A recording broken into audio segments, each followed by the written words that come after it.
cântico em si já é muito bonito. Vocês perceberam a letra que nós acabamos de cantar? A declaração de um coração arrependido, contrito. É muito importante, se você chegar em casa depois, você pode, por exemplo, pegar o arquivo do boletim da igreja, onde tem as letras dos cânticos que a gente canta aqui, ou pegar as gravações na internet e observar de novo a letra, meditar, porque são letras profundas, meus irmãos. Não tem muitos cânticos hoje em dia com letras tão profundas como essa que nós acabamos de cantar. Então serve para a sua meditação, para o seu crescimento e para a sua alegria e esperança no Senhor, como esse acorde maior que eles colocaram no final aí indica. Meus irmãos, vamos abrir a palavra de Deus. Esther, capítulo 4, versículos 1 a 17. Esther 4, 1 a 17.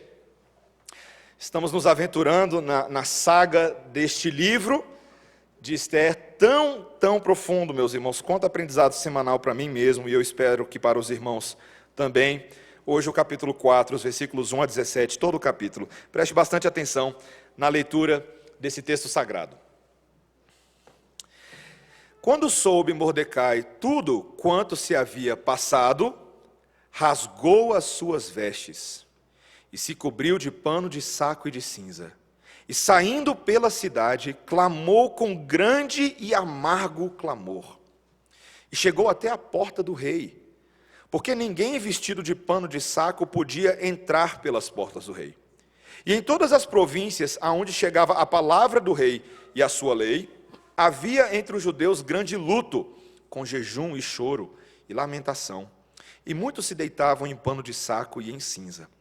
Então vieram as servas de Esther e os eunucos, e fizeram-na saber com que a rainha muito se doeu, e mandou roupas para vestir a Mordecai e tirar-lhe o pano de saco. Porém, ele não as aceitou. Então Esther chamou a Ataque, um dos eunucos do rei, que este lhe dera para a servir. Ele ordenou que fosse a Mordecai para saber que era aquilo e o seu motivo. Saiu, pois, Ataque à praça da cidade para encontrar-se com Mordecai à porta do rei.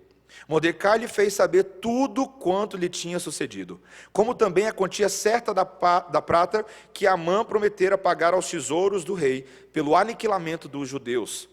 Também lhe deu o traslado do decreto escrito que se publicara em Susã para os destruir, para que o mostrasse a Esther e a fizesse saber, a fim de que fosse ter com o rei e lhe pedisse misericórdia, e na sua presença lhe suplicasse pelo povo dela. Tornou, pois, Ataque e fez saber a Esther as palavras de Mordecai. Então respondeu Esther a Ataque e mandou-lhe dizer a Mordecai: todos os servos do rei e o povo das províncias do rei sabem que para qualquer homem ou mulher que, sem ser chamado, entrar no pátio interior para avistar-se com o rei, não há senão uma sentença, a de morte, salvo se o rei estender para ele o cetro de ouro, para que viva. E eu, nestes 30 dias, não fui chamada para entrar ao rei. Fizeram saber a Mordecai as palavras de Esther. Então lhes disse Mordecai que respondessem a Esther: não imagines que por estares na casa do rei, só tu escaparás entre todos os judeus. Porque se de todo te calares agora, de outra parte se levantará para os judeus socorro e livramento. Mas tu e a casa de teu pai perecereis. E quem sabe, se para conjuntura como esta, é que foste elevada a rainha. Então disse Esther que respondessem a Mordecai: vai, ajunta a todos os judeus que se acharem em Susã, e jejuai por mim, e não comais, nem bebais por 3 dias, nem de noite, nem de dia. Eu e as minhas servas também jejuaremos. Depois irei ter com o rei, ainda que é contra a lei. Se perecer, pereci. Então se foi Mordecai, e tudo fez segundo Esther lhe havia ordenado. Vamos orar? Obrigado, Senhor, pela Tua palavra, tão cheia de detalhes, Senhor, tão cheia de ensino. Abre o nosso coração para entender e ouvir a Tua voz nesta noite, em nome de Jesus. Amém. Como é que você reage geralmente quando se ouve notícias trágicas que nos pegam de surpresa? Eu estava lendo um relato esses dias de um missionário da missão Portas Abertas, falando sobre um pouco do que os crentes na Nigéria estão vivendo neste momento, com os ataques de um grupo opositor chamado Boko Haram. Talvez você esteja acompanhando isso nas notícias. O genocídio de crentes nigerianos naquela nação, naquele continente africano, e não só ali, mas em outros lugares também. E os relatos são terríveis, porque os crentes, algumas dessas incursões do Boko Haram, em algumas das aldeias, em algumas das vilas, acontecem na calada da noite. Imagina, você dormindo, despreparado, com a guarda baixa, e de repente, um grupo terrorista invade a sua vila e começa a fazer o caos. Você não está pronto para aquilo. Meus irmãos, geralmente as calamidades não pedem licença na nossa vida, elas chegam sem dar aviso, sem te mandar recadinho antes. Como é que nós reagimos quando você descobre que alguém querido de sua família ou muito próximo a você morreu subitamente? Ou que uma quantia substancial de dinheiro que você tinha guardado em algum lugar foi roubada? Ou quando você recebe o diagnóstico de uma doença, seja câncer, seja Covid, alguma coisa em estágio avançado e aparentemente até irreversível. Ou quando você recebe a notícia, talvez nunca seja o seu caso, mas de que o seu país se encontra num súbito estado de guerra, e você está sendo convocado às pressas para ir para o campo de batalha. Meus irmãos, o impacto chocante de notícias ruins nos dão a sensação de estarmos completamente perdidos. Os relatos revelam isso. Gente que fala, olha, quando eu ouvi aquilo, o chão sumiu debaixo dos meus pés. Você já falou isso antes? Eu tentei apoiar em alguma coisa que tivesse por perto, mas não tinha, e fui, desmaiei, pum. Ou a pessoa que diz, perdi o rumo de casa, fiquei sem norte. Não é incomum a gente ouvir, inclusive, de pessoas que literalmente ficam vagando por horas a fio do seu dia, andando ou dirigindo, sem saber para onde ir, o que fazer da minha vida, qual é o próximo passo. Meus irmãos, tragédias e calamidades são realidades desse mundo caído debaixo do sol.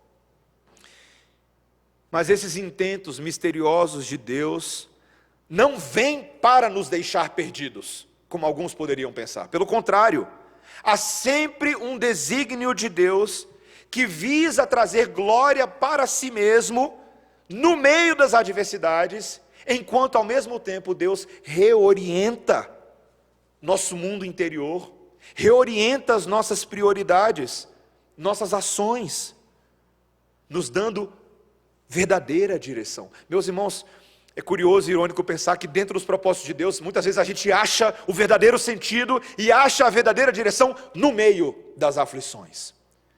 E é isso que esse texto quer nos mostrar, meus irmãos.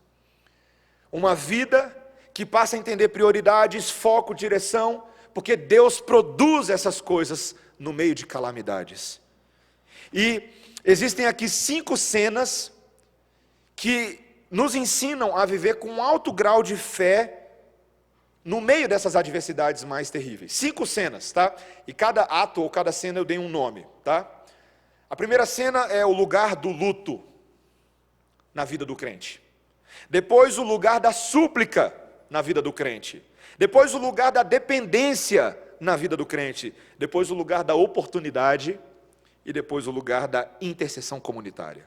Então, o luto, a súplica, a dependência, a oportunidade e a intercessão.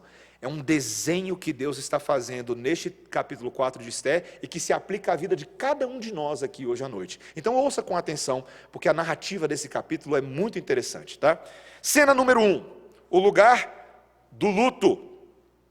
Recontextualizando, recapitulando, no capítulo 3 nós vemos o surgimento de um vilão chamado Amã, o inimigo dos judeus, o inimigo de Mordecai, alguém que foi exaltado por Assuero, que não era lá muito sábio, mas um Amã que não leva desaforo para casa. Quando Mordecai, o tio de Esther, não se ajoelhou perante ele, ele foi lá no rei Assuero, chorando igual uma criancinha mimada, e pediu autorização para instituir um decreto mortal.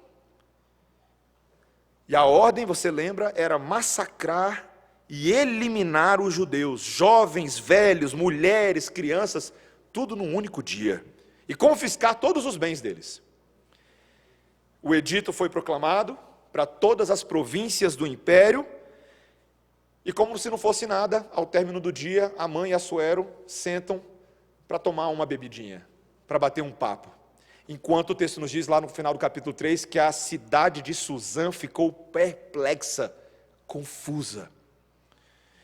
Então, quando a gente abre agora essa cena no versículo 1, nós vemos Mordecai, quando descobre tudo o que aconteceu, o texto nos diz, veja aí, versículo 1, rasgou as suas vestes e se cobriu de pano de saco e de cinza, e saindo pela cidade, clamou com grande e amargo clamor. Você consegue imaginar o grau de remorso no coração desse homem? Porque talvez ele esteja pensando que ele foi o causador de tudo isso ao seu próprio povo. Ele teria todos os motivos para lamentar esse edito de Amã por causa da recusa dele em reconhecer a autoridade de Amã e de se ajoelhar. E ele está pensando agora, será que eu coloquei em risco toda a raça dos judeus? Toda a história desse povo, será que está nas minhas costas? Tudo o que aconteceu. O texto diz que ele sai chorando e gritando, gente. Ele vai andando até a porta do palácio, mas ficou do lado de fora, porque havia uma norma que dizia que ninguém vestido de pano de saco, de vestes de luto, poderia entrar. Meus irmãos, e enquanto ele estava chorando, o edito do rei estava correndo pela província. Foi divulgada em todas as províncias a ordem de massacre, e o texto nos diz no versículo 3, que houve muito choro no meio dos judeus, que eles jejuavam e choravam e lamentavam a sua situação, e a maioria deles estava vestindo pano de saco e colocava cinzas na cabeça. Eu não sei se você já viu alguma coisa parecida com isso. Eu lembro quando eu viajei para a África no ano passado, a gente estava na casa do missionário um dia, e ele mostrou um vídeo para a gente de uma cena de luto de uma tribo que estava ali perto de onde a gente estava fazendo o trabalho missionário. E ele falou que ele filmou com o celular dele, porque ele ficou chocado, ele nunca tinha visto nada daquele tipo, um luto tribal, e tinha algo parecido com a ideia de jogar terra na cabeça, cinzas na cabeça. Um povo tomado por contrição. Só que o texto vai dizer para a gente, meus irmãos, que Esther estava meio por fora do que estava acontecendo. No versículo 4, ela pega os eunucos e as servas, que vão ali contar para ela o que aconteceu com Mordecai, e ela fica muito doída e confusa. Mas ela vai lá e manda alguém levar roupa para Mordecai, para ele não ficar assim, só que ele não aceita. Ele não aceita. O que deixa Esther, vai ficar claro um pouco mais à frente, é ainda mais confusa. Meus irmãos, a primeira pergunta que a gente está tentando responder aqui é: quando as calamidades vêm, e muitas delas são inevitáveis, como é que nós reagimos? Como é que nós reagimos espiritualmente diante de más notícias? Há um tempo atrás nós pregamos em Neemias, que era copeiro de Artaxerxes, um outro persa que veio antes. E Neemias um dia estava lá de boa, na cidade de Suzã, quando de repente chegam notícias, por meio de Anani e seus irmãos, sobre a situação dos judeus que não haviam ido para o exílio, que estavam em Jerusalém. E quando ele pede essas notícias, eles falam: olha, os seus irmãos estão em grande miséria e desprezo, os muros de Jerusalém estão derrubados e queimados, as suas portas queimadas. E o texto nos diz lá em Neemias 1, que quando Neemias ouviu isso, ele se assentou e chorou e lamentou por alguns dias, e esteve jejuando e orando perante o Deus dos céus. Faço uma pergunta para vocês, meus irmãos: crente chora? Porque às vezes a gente acha que não pode, né? Não pode chorar, não, tem que ser durão, tem que ser machão, tem que aguentar. Neemias chorou, meus irmãos. O coração dele foi tomado de dor pelo que estava acontecendo com seus companheiros, e ele orou e jejuou ao Deus do céu. A oração de Neemias, lá no capítulo 1, nós temos procedido de todo corruptamente contra ti, não temos guardado os teus mandamentos, nem os estatutos, nem os juízos que o Senhor nos ordenou. Meus irmãos, de vez em quando Deus permite que certas tragédias aconteçam para que a gente caia em si, caia a ficha. O pastor reverendo Elias Medeiros, uma vez, quando eu cheguei nos Estados Unidos em 2010, ele na conferência missionária contou do ano em que o John Piper foi preletor da conferência missionária no RTS, o seminário onde eu estudava, e foi o ano do 11 de setembro, das Torres Gêmeas. E o John Piper, na tal conferência missionária, disse que ele nunca tinha visto tanta gente voltando para a igreja depois que as torres caíram. Igrejas lotadas em Nova York, na província e em vários lugares dos Estados Unidos. Pessoas desesperadas, sem resposta. Meus irmãos, Deus permite isso. Pode ser difícil para mim, para você entendermos como isso funciona, mas Deus tem um propósito de nos trazer de joelhos, contritos na presença dEle. A palavra de Deus e as confissões de fé que nós temos reformadas reconhecem que tragédias e calamidades são oportunidades divinas para que o povo de Deus faça jejum. E aqui vem uma coisa que talvez alguns estão coçando para ouvir. Pastor, eu nunca ouvi vocês reformados falarem de jejum. Como é que vocês presbiterianos pensam esse assunto de jejum? A resposta é simples, a gente topa. Por quê? Porque a Bíblia manda. Para que a gente tem que jejuar, meus irmãos? Eu vou usar aqui uma citação de Calvino, nas suas Institutas, no volume 2, que ilustra muito bem o significado do jejum na vida da igreja. Olha que interessante. Ele fala assim, os pastores atuais, ele está falando atuais daquela época, tá? A gente está falando aqui do ano 1555, mais ou menos. Não fariam mal se toda vez que vissem aproximar-se alguma calamidade, de guerra, de fome, de peste, fizessem ver a seu povo que seria bom orar ao Senhor com choro e jejum, desde que se fixassem no principal, que é quebrantar ou romper os corações, não romper a roupa. Pois é certo que nem sempre o jejum vem com o arrependimento, mas essa prática convém particularmente aos que querem declarar que reconhecem que merecem a ira de Deus e, contudo, pedem seu perdão e clemência. Reverendo Hernandes Dias Lopes também falou o seguinte a respeito do jejum. O propósito do jejum não é obter o favor de Deus ou mudar a sua vontade. Também não é impressionar os outros com uma espiritualidade farisaica. Nem é proclamar a nossa espiritualidade diante dos homens. O jejum deve ser uma demonstração e reconhecimento do nosso amor a Deus. Jejuar para ser admirado pelos homens é uma motivação errada. Você lembra disso? Jesus falou isso lá em Mateus 6. Jejum, olha que definição legal. Jejum é fome de Deus. Fome de Deus. E não de aplausos humanos. O jejum é para nos humilharmos, ele diz, diante do Deus a quem buscamos, para suplicarmos a sua vida em nós. Amo essa definição do reverendo Hernandes. Meus irmãos, há espaço para o jejum na vida do crente. Nossa confissão, nosso manual presbiteriano, todos eles recomendam, de tempos em tempos, em situações calamitosas, os crentes têm que botar o joelho no chão e jejuar. Reconhecer a sua posição diante do Criador. E eu faço uma pergunta bem franca com você. Qual foi a última vez que você jejuou? Qual foi a última vez que você fez isso?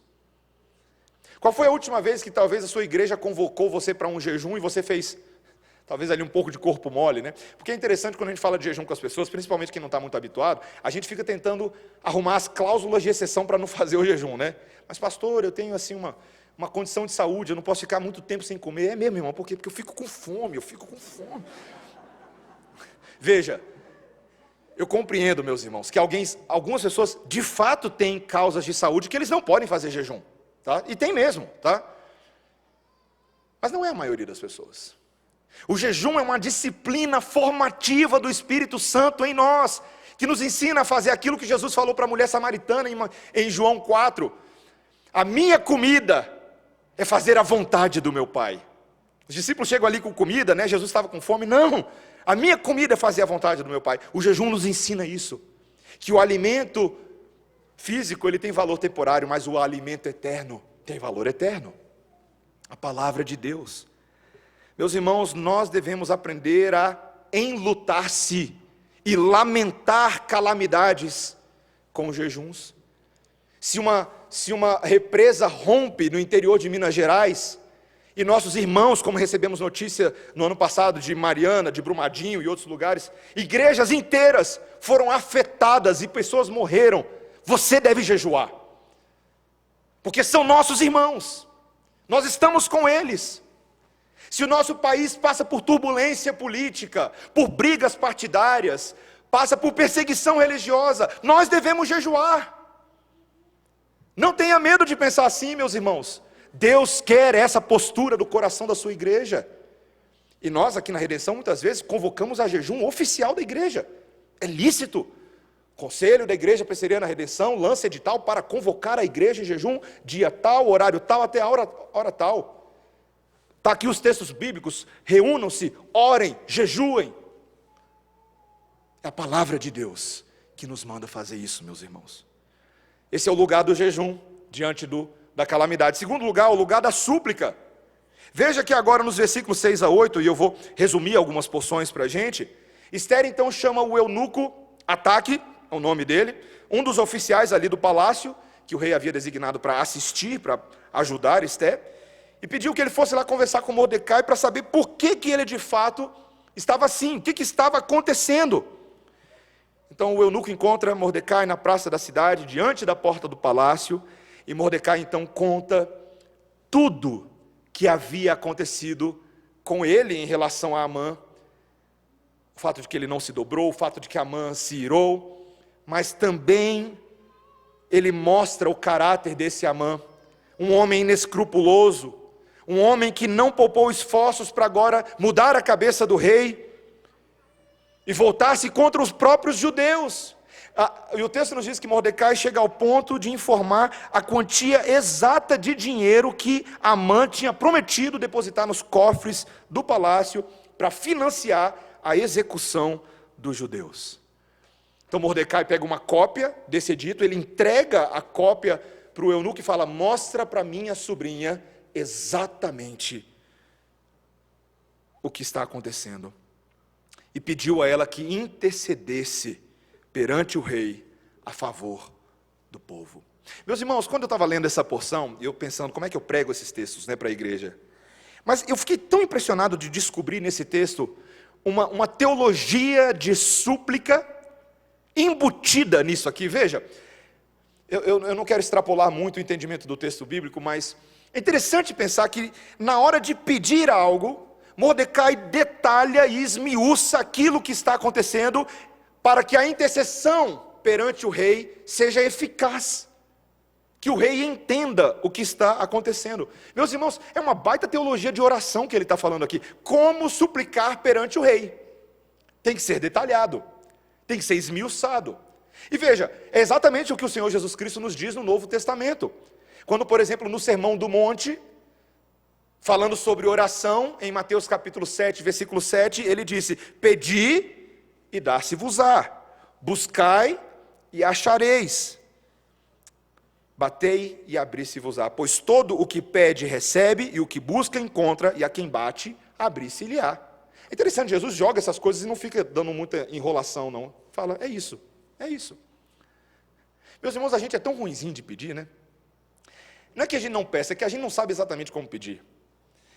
E também às vezes a gente não pede. Tiago falou isso em Tiago capítulo 4, versículo 2. Nada tendes, porque não pedis. Pedis e não recebeis. Porque pedis mal, para esbanjardes em vossos próprios prazeres. O problema é que a gente precisa consertar a forma como a gente pede. Deus quer que nós peçamos segundo a mente dEle, e não somente segundo aquilo que nos parece bom. Meus irmãos, mas pedir a Deus é importante. Suplicar de verdade a Deus. Uma das parábolas que eu mais gosto é aquela de Lucas 18, versículos 1 a 8. Quando o Senhor Jesus Cristo contou aquela história daquela viúva, você lembra? Era uma parábola para que os homens fossem consistentes e insistentes na oração. Aí ele fala dessa viúva que tinha uma causa e tinha um juiz de uma cidade que não pensava em Deus, não era crente e não se importava com as pessoas. Mas aquela viúva da cidade sempre ficava na cola dele, na orelha dele, e dizia: ó, juiz, meus direitos estão sendo violados, por favor me proteja, olha para a minha causa, olha o que está acontecendo comigo. E ele nunca dava nenhuma hora do dia dele para ela, mas depois que ela continuou insistindo, ele pensou: olha, eu sei que eu não me importo com o que Deus pensa, muito menos com o que as pessoas pensam, mas essa viúva não para de me atormentar. E ele diz o quê? É melhor eu fazer algo e ver se ela recebe a justiça que ela tanto precisa. Caso contrário, ela vai me bater. Algo desse tipo. Caso contrário, não vai dar muito certo essa situação. E aí Jesus pega essa história e fala: Você ouve o que aquele juiz, corrupto como está dizendo? O que te faz pensar que ele, corrupto, vai atender e que Deus, sendo justo, não vai atender? O Deus que cuida do seu povo escolhido, que continua a clamar por ele dia e noite. Será que Deus não vai defendê-los? E Jesus diz, eu garanto que ele vai. Ele não vai tardar, ele não vai demorar os pés. Mas ele diz, mas quanto a esse tipo de fé persistente, será que o Filho do Homem vai encontrar essa fé quando ele voltar? Meus irmãos, será que a nossa fé é uma fé paciente, persistente, suplicante, como Deus espera que ela seja? Meus irmãos, é como se Deus estivesse demandando de você uma lista precisa, detalhada daquilo que precisa ser feito na sua vida. Quando a minha esposa me manda para o supermercado, eu já vou tremendo, porque ela escolhe coisas melhor do que eu. Mas ela me dá a lista de supermercado. Você faz listinha de supermercado? Até hoje eu faço, né? Ela faz. Ela faz a lista de supermercado. Esse iogurte é o tal. Essa manteiga aqui é a tal. A uva, sem semente. A banana, prata. O leite, integral. E às vezes ela dá até a marca, precisa. Aparece em casa com que seja diferente, para você ver. Ou esquece alguma coisa da lista. Já esqueceu alguma coisa da lista quando a sua esposa te pede? Meus irmãos, minha esposa é sempre amorosa. Intensamente amorosa. Aí Deus vira para você e fala, me dá a sua lista. Me dá a sua lista. Cadê? Qual é a sua lista? E a gente fala assim, não precisa nada não, Deus. A gente se intimida. A gente não fala nada. Deus, qualquer coisinha aí tá bom. Deus fala, o que é que está pegando? Qual é o seu pecado? Qual é a sua angústia? Qual é a sua ansiedade? Qual é o seu medo? Qual é o seu terror? Eu sou o seu Deus. Mas nós insistimos em vencer os nossos problemas sem nos voltar para Ele. Quantas vezes lançamos mãos de recursos humanos, psicólogos, terapeutas, ajudantes, livros, mas não vamos em oração ao Deus que diz, eu sou teu Pai, inclino os meus ouvidos para vocês.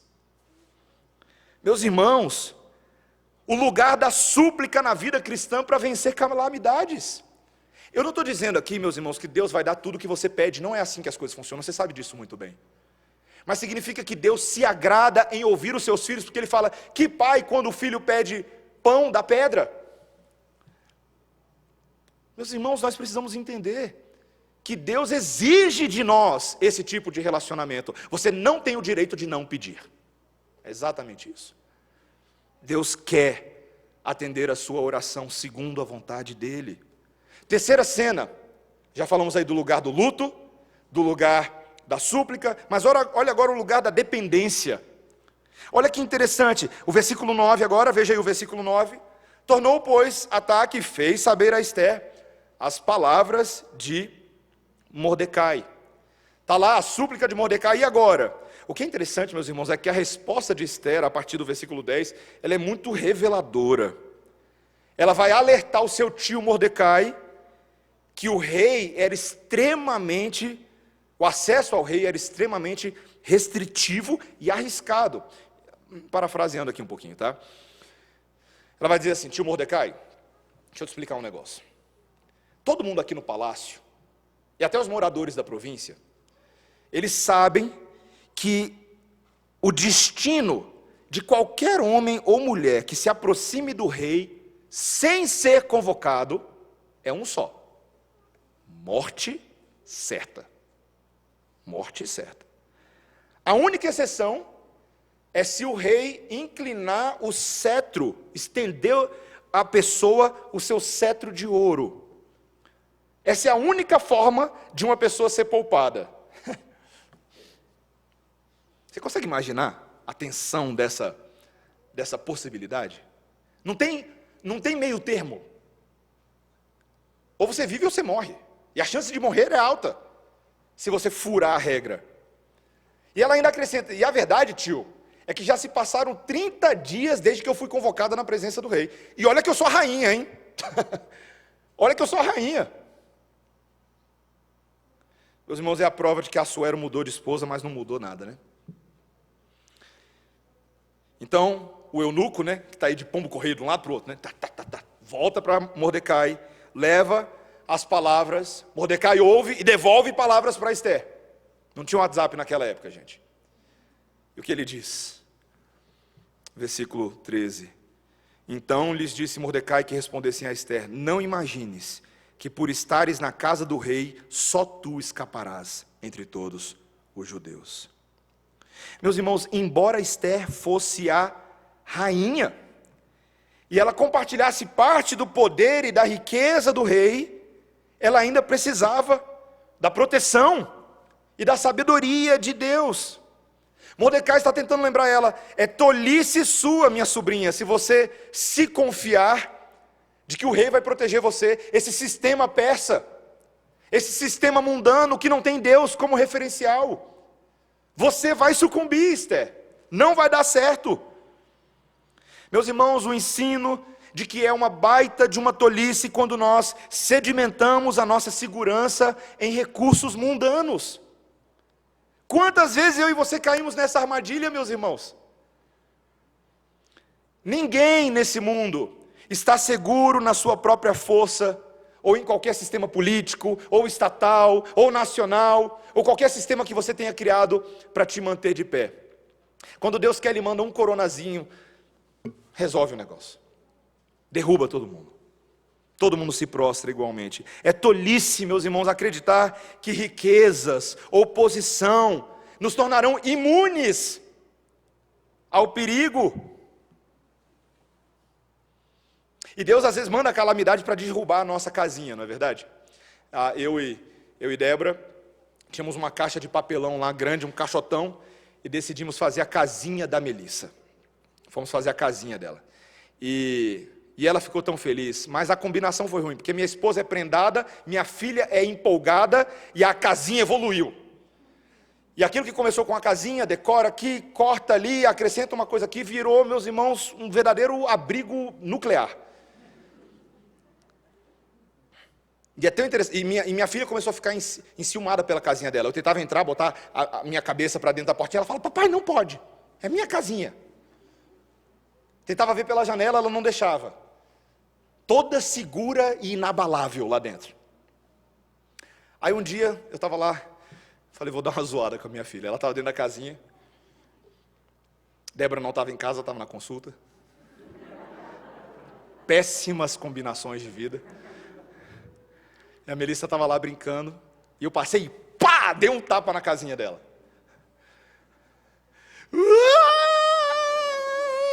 Tomou um susto, sai chorando, mãe fora de casa, lá vai o pai consolar a filha pela besteira que o pai fez.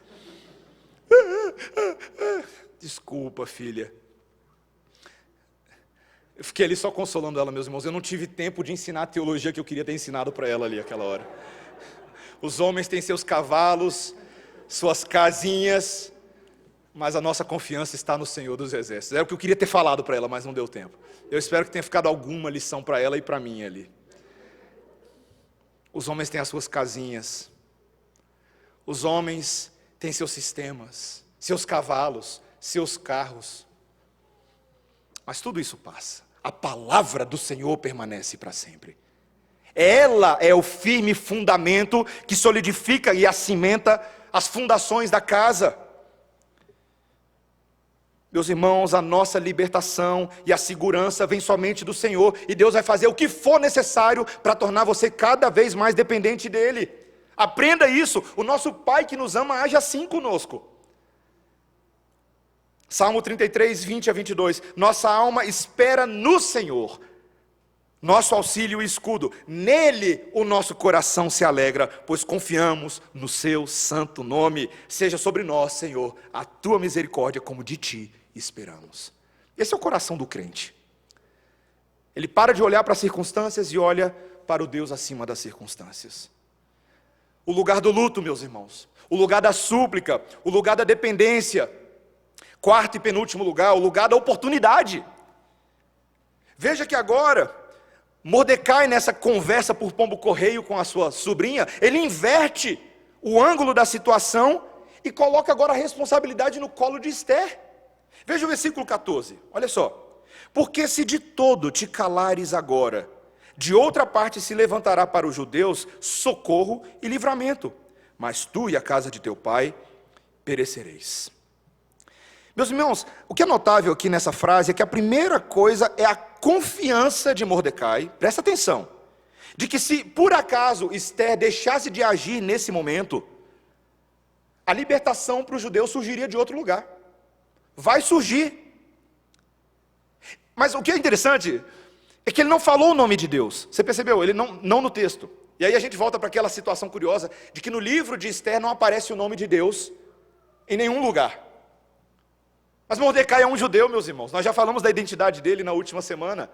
Um judeu que entende quem é o Deus dos judeus. Ele vai providenciar, na sua providência.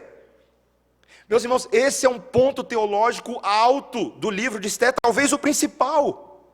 Embora o nome de Deus não apareça, o dedo e a mão de Deus está permeando todo esse livro. A convicção de que o Senhor não abandonaria seus filhos e nem deixaria de cumprir a promessa que ele havia dado no passado em relação aos seus filhos. Mordecai, meus irmãos, ele cria num Deus que a todo instante estava guiando os eventos políticos, estava guiando o coração desses persas, até mesmo governando sobre as ações de Amã. Embora esses homens estivessem no poder e não reconhecessem, Deus estava operando por meio deles. E isso é um mistério que só uma fé confiada na soberania divina pode entender. Quando Pedro, por exemplo, o apóstolo, se levanta perante os judeus que estavam perplexos por ver o derramar do Espírito Santo no Pentecostes, um bando de gente falando em língua, e as pessoas entendendo nas suas próprias línguas, e os judeus falando assim: esse povo está bêbado, a essa hora do dia está todo mundo bêbado. E Pedro fala: não, eles não estão bêbados. E ele começa a dar uma explicação teológica de como aquilo estava cumprindo a profecia de Joel. Mas aí de repente ele vira para esses judeus e fala assim: judeus, vocês que estão falando mal, vocês não estão compreendendo que tudo isso está acontecendo porque Deus governa sobre tudo, e o próprio Cristo morreu pelas mãos de vocês para que se cumprisse tudo que estava pré-ordenado. Até mesmo quando os homens não reconhecem que eles botaram Cristo na cruz para cumprir os propósitos de Deus, Deus estava agindo. Não eram eles que estavam definindo o destino do mundo, era Deus com Cristo na cruz. Meus irmãos, isso é tão impressionante. Mordecai sabe que o nome de Deus pode não estar aparecendo aqui, mas Deus está presente. E mais, veja, ele pensa que é possível, presta atenção, que justamente Deus estivesse realizando o seu propósito por meio de Esther. Agora, veja aí o versículo 14, a segunda parte. Quem sabe se para conjuntura como esta é que foste elevada rainha? Meus irmãos, Mordecai tem uma fé tão grande que ele está tentando entender os propósitos de Deus e falando: Esther, será que você não está percebendo que talvez você foi colocada como rainha por causa disso, por causa do que está acontecendo?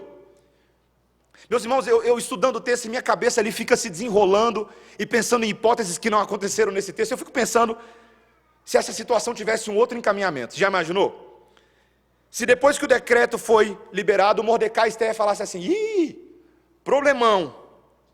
Se eles tivessem se desesperado e decidido salvar apenas a si mesmos.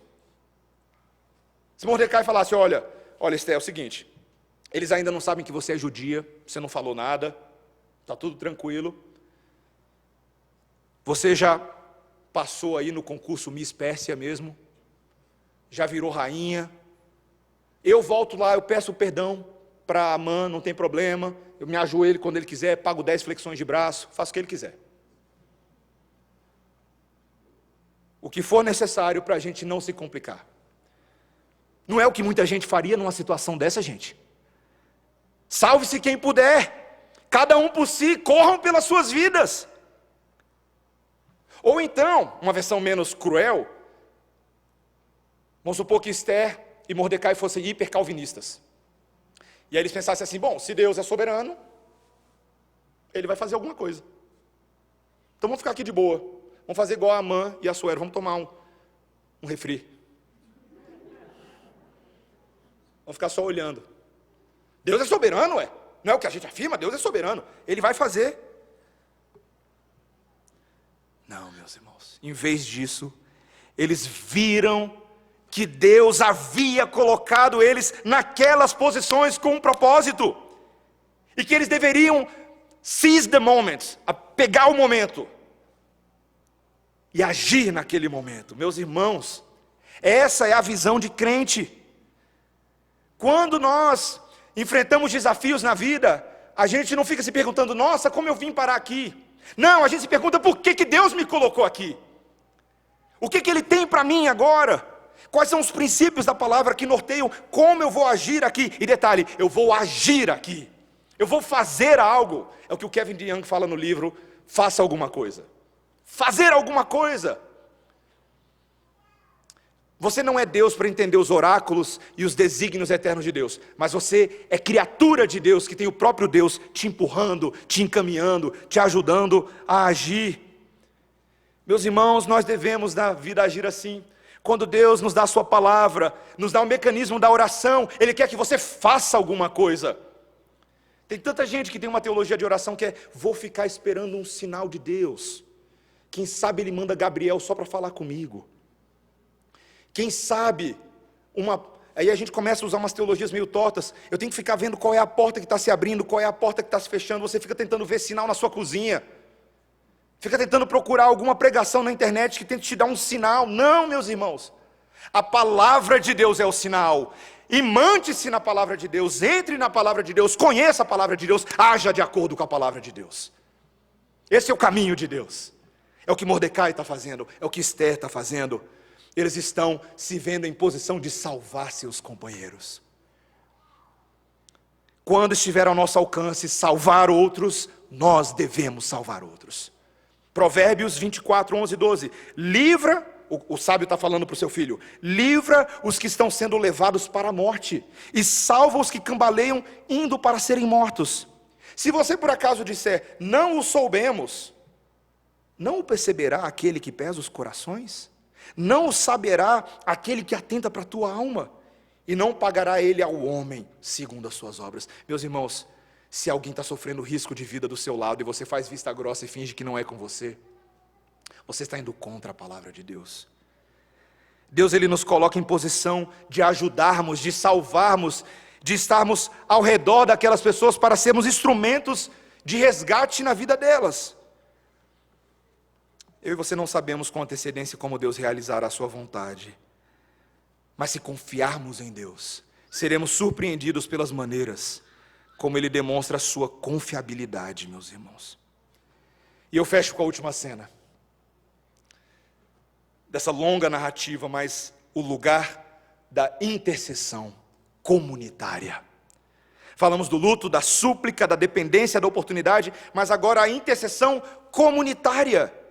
Veja, então nos versículos 15 a 17, nós temos o encerramento quando Esther então diz a Mordecai para convocar todos os judeus que moram em Suzã e manda esse povo fazer o quê? Jejuai em meu favor, jejuem por mim, não comam, não bebam nada por 3 dias e 3 noites, hein, gente? Jejum de 3 dias e 3 noites, não é para qualquer um, não. E ela fala, eu e minhas assistentes faremos o mesmo, eu e minhas servas. Se fizerem isso, eu vou arriscar comparecer diante do rei, mesmo sendo proibido. Meus irmãos, Mordecai foi lá e fez exatamente como sua sobrinha havia dito, porque afinal de contas ela é a rainha, não é só sobrinha, ela é a rainha.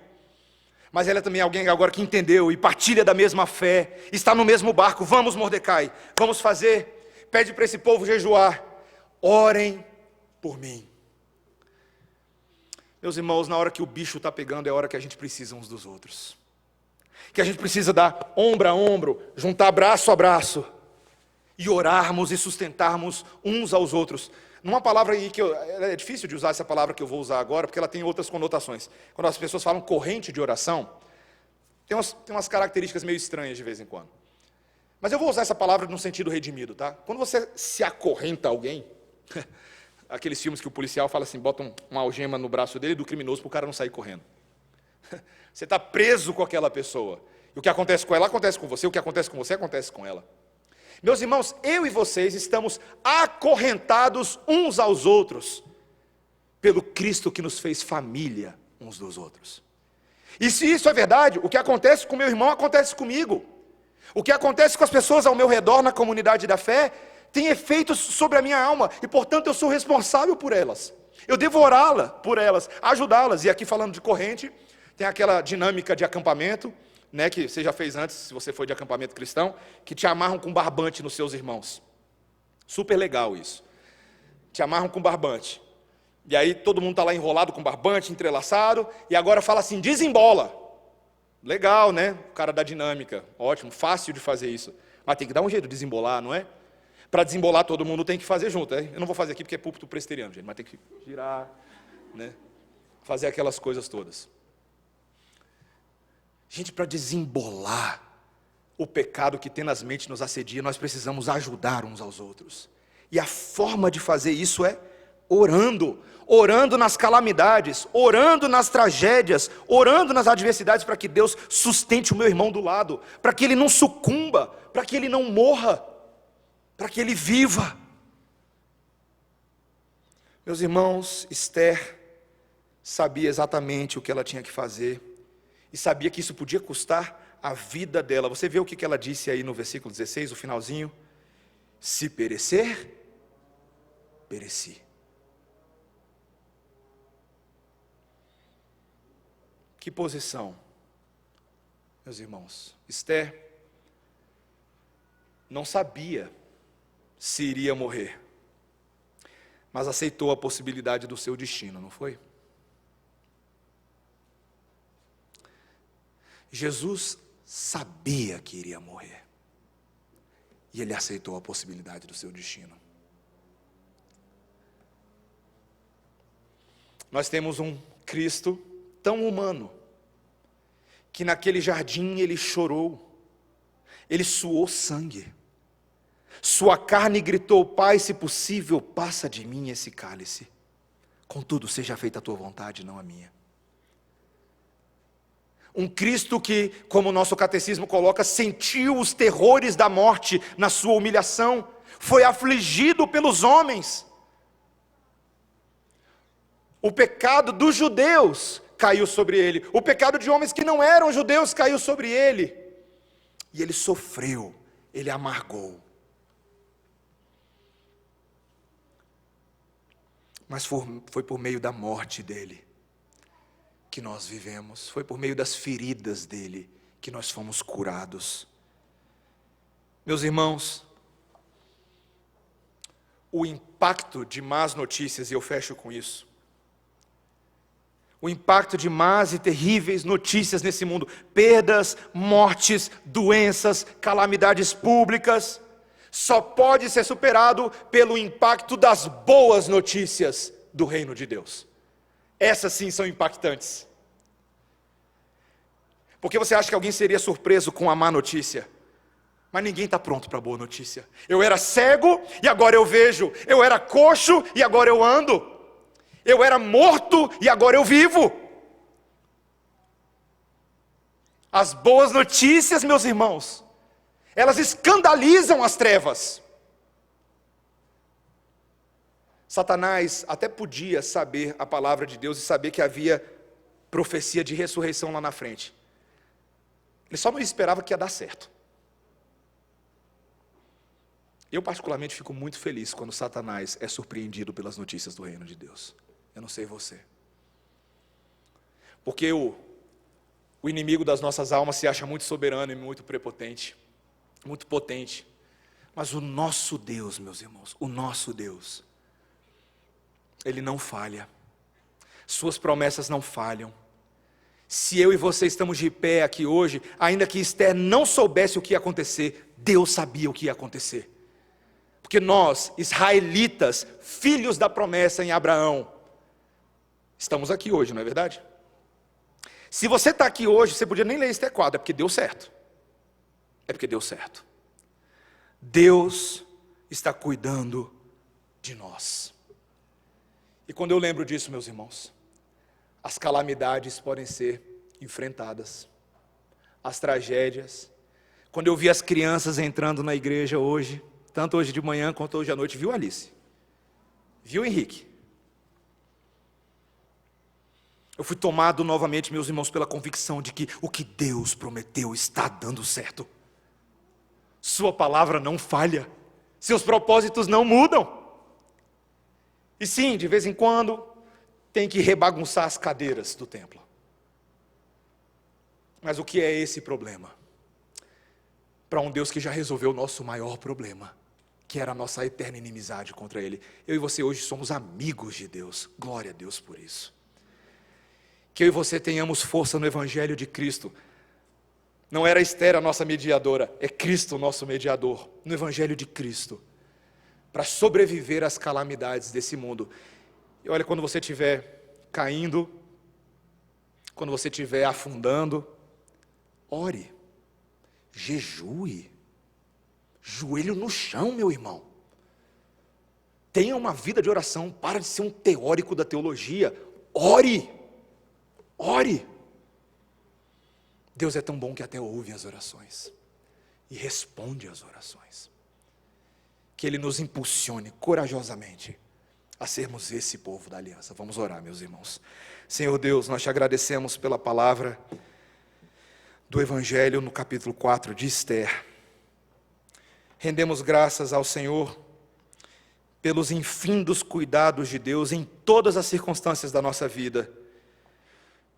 Ainda que haja perseguição religiosa, como acontece ali na Nigéria, ou na Coreia do Norte, ou na China, ou no Brasil, Senhor. Ainda que haja coronavírus, ainda que hajam circunstâncias próximas a nós, que parecem tão intransponíveis. Obrigado, Senhor, porque teus propósitos não falham, jamais. Quem sabe o Senhor esteja nos posicionando nesse momento da história, como filhos de Deus que somos, para abençoarmos o mundo ao nosso redor.